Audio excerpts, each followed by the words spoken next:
ఉపరితల ఆవర్తనం ప్రభావంతో నేడు దక్షిణ అండమాన్ సముద్రంలో అల్పపీడనం ఏర్పడే అవకాశం విపత్తుల నిర్వహణ సంస్థ తెలిపింది. ఇది పశ్చిమ వాయువ్య దిశగా కదులుతూ సోమవారం నాటికి దక్షిణ మధ్య బంగాళాఖాతంలో వాయుగుండంగా మారుతుందని అంచనా. అదే దిశలో ప్రయాణిస్తూ బుధవారం నాటికి నైరుతి బంగాళాఖాతంలో తుఫానుగా బలపడే అవకాశం ఉంది. దీని ప్రభావంతో రాబోయే 3 రోజుల్లో రాష్ట్రంలోని పలు ప్రాంతాల్లో తేలికపాటి నుంచి మోస్తారు వర్షాలు కురవచ్చని వాతావరణ కేంద్రం వెల్లడించింది. నేడు ప్రకాశం, నెల్లూరు, కడప, అన్నమయ్య, చిత్తూరు, తిరుపతి జిల్లాల్లో అక్కడక్కడ తేలికపాటి నుంచి మోస్తారు వర్షాలు కురిసే అవకాశం ఉందని రాష్ట్ర విపత్తుల నిర్వహణ సంస్థ తెలిపింది. అల్పపీడనం ఏర్పడిన నేపథ్యంలో బంగాళాఖాతం నుంచి తేమగాలులు వీస్తున్నాయి. వీటి ప్రభావంతో రాష్ట్రంలో చలి తీవ్రత తగ్గింది. అల్లూరు జిల్లాలో 13 డిగ్రీలకు పైగా నమోదైంది. తుఫాన్ తీవ్రత తగ్గే వరకు చలి తీవ్రత పెద్దగా ఉండకపోవచ్చని నిపుణులు చెప్తున్నారు. ఇదే అంశానికి సంబంధించి పూర్తి సమాచారం మా ప్రతినిధి అనురాధ లైవ్ ద్వారా అందిస్తారు. అనురాధ.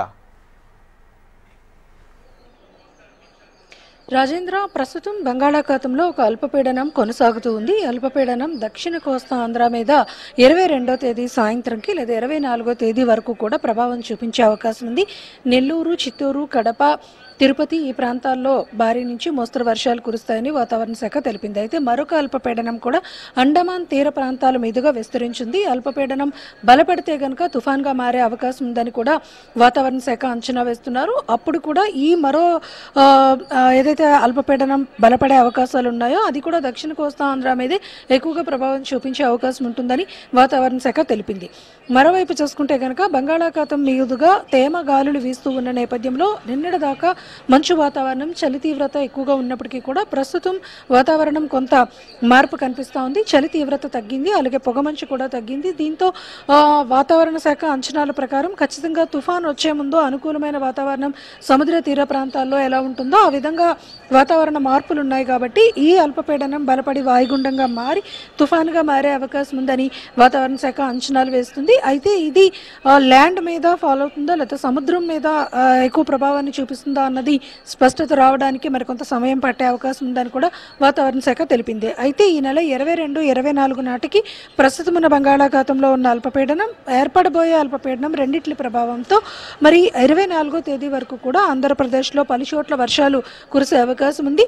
అయితే చలి తీవ్రత మాత్రం తగ్గుతుంది. ఈ సైక్లోన్ వెదర్ ఏదైతే ఉందో అది పూర్తయిన తర్వాత మళ్ళీ చలి తీవ్రత బాగా పెరిగే అవకాశం ఉంటుందని కూడా వాతావరణ శాఖ తెలిపింది.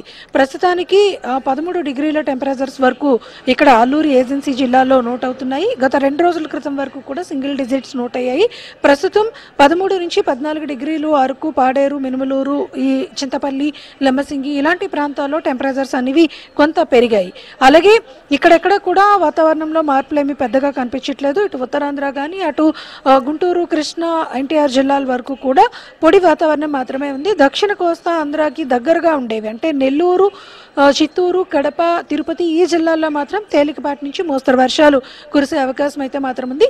ఈ అల్పపీడనాలు రెండు కూడా బలపడితే గనక దక్షిణ కోస్తాంధ్ర మీద ప్రభావం ఉంటుంది. ఒకవేళ వీక్ అయితే గనక పూర్తిగా పొడి వాతావరణం ఉండి చలి తీవ్రత పెరిగే అవకాశం ఉంటుంది. కాబట్టి వాతావరణ శాఖ అప్రమత్తత అయితే అవసరమని సూచనలు జారీ చేస్తుంది. Right, thank you Anuradha.